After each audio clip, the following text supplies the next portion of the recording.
Russian.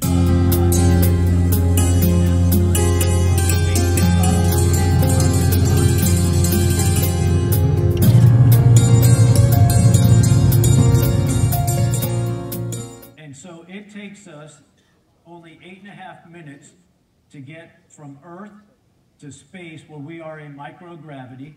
So we are traveling at 17,500 miles an hour. Yeah, it's pretty fast. And then we dock with the International Space Station after a few hours. And then we open up the hatch into our new home, the space station, which is a pretty big laboratory. It's where we work, it's where we live. But why are we going to space? It's not just to have fun, but we are going up there to conduct science. That's the #1 reason why we are going to the space station. Because of that unique environment, we can do experiments like with fire that we're not able to do on Earth. Yeah, floating is cool. You never get tired of that. Here he's trying to separate air from water. One of my experiments was growing lettuce plants. If we're going to go to the moon and off to Mars, we're going to have to be able to grow our own food. We're not going to be able to send it all up, so we were practicing with that. And then we worked with universities. I met with the robotics lab earlier, and they were working on projects like this where you program these spheres to go around the space station. We worked with other universities to build these payloads that we take out the Japanese airlock, and then we shoot them back to Earth, and they collect data as they return back to Earth. So it's pretty cool. So science, education. We're also still learning a lot about the human body. Even though we've been going to space for over 50 years, there's still a lot to learn.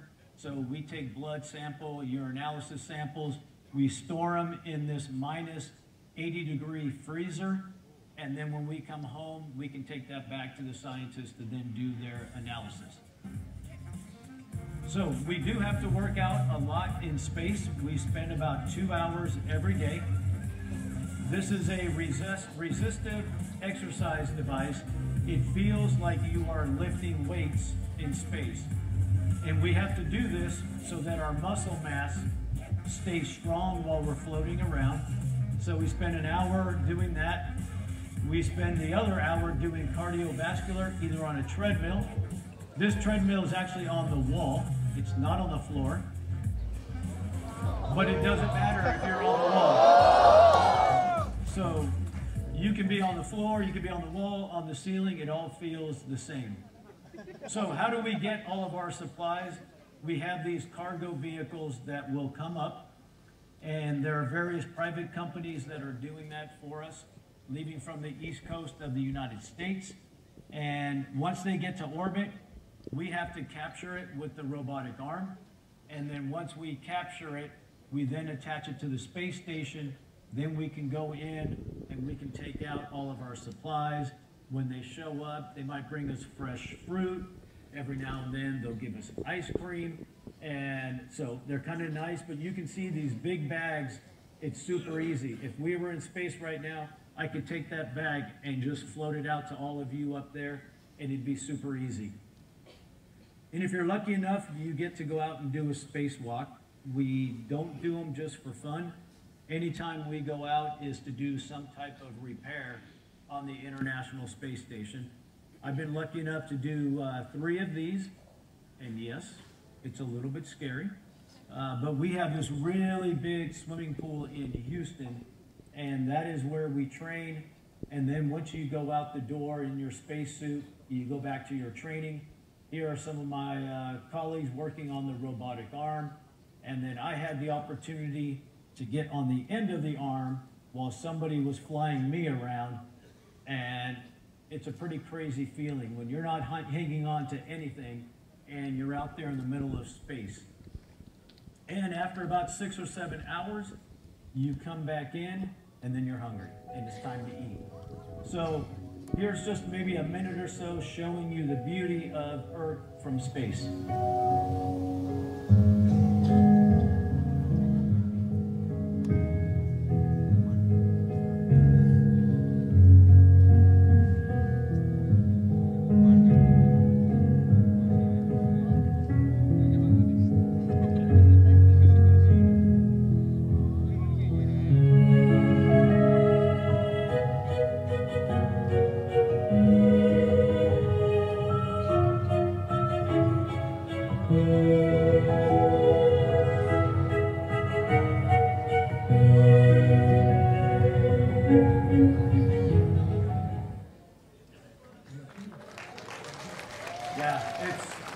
It's pretty amazing. Our planet is pretty cool.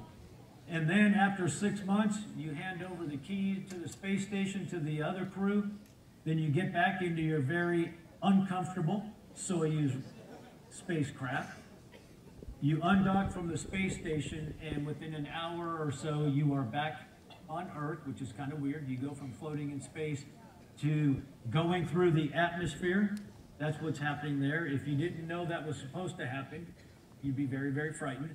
But that is good. Then your parachute opens, and go with water. I think this is it.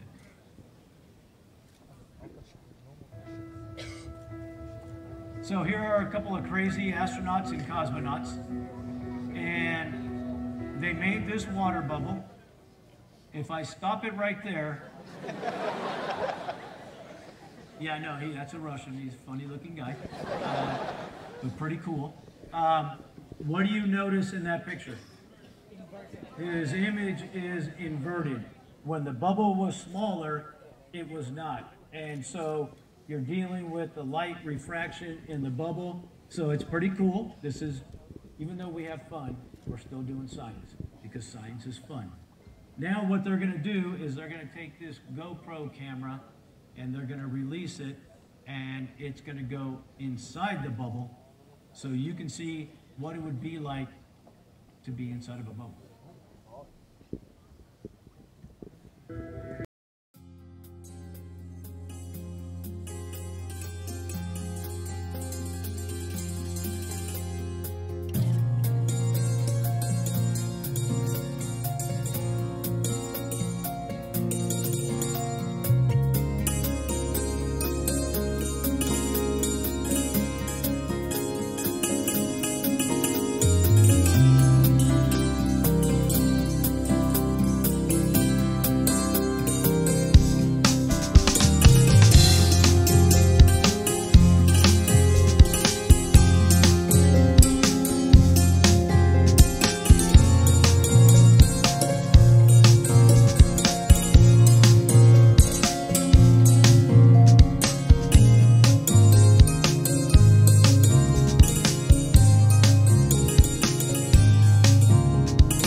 So that's what a teardrop would do. It would just stick onto your face.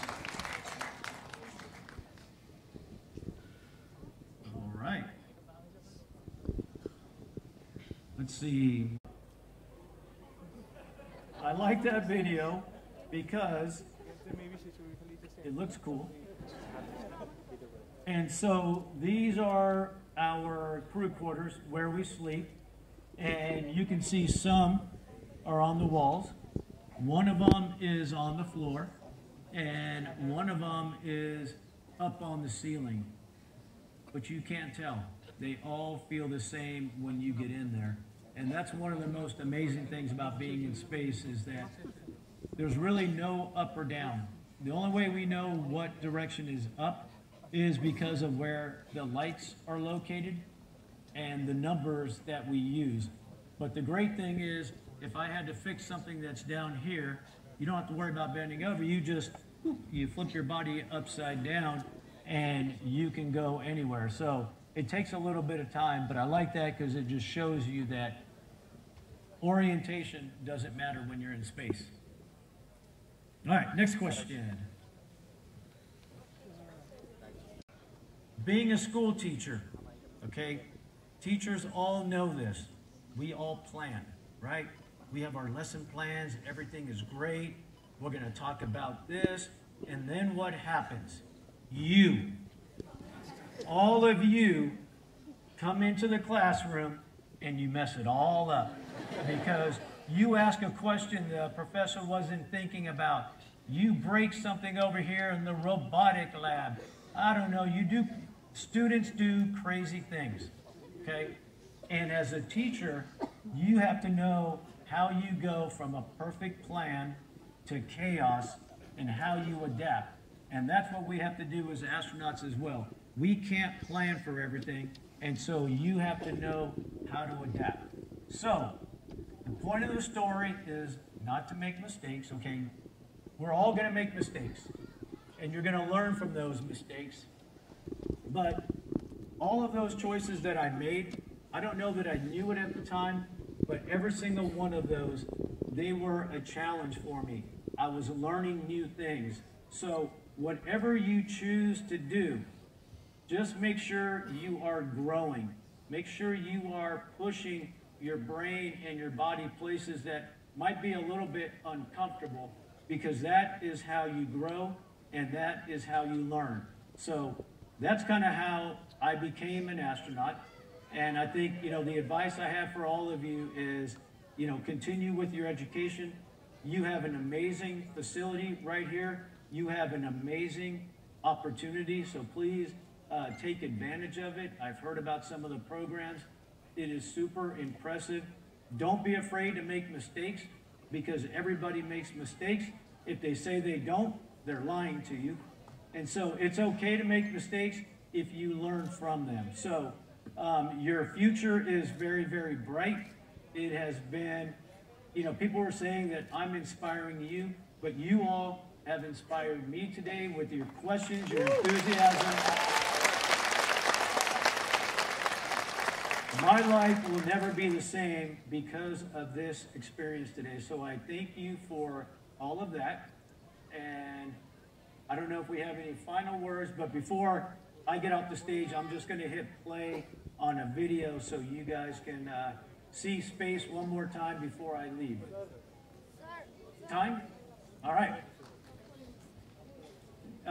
Luckily, we're not in space, so if you cry, the tears will flow down. If you cry, nobody will judge you. Okay? Do we want to watch this 4-minute video and then do that? Okay. Here we go. And then, if you don't mind turning down the lights a little bit, I know you have a great sound system. Turn down the lights.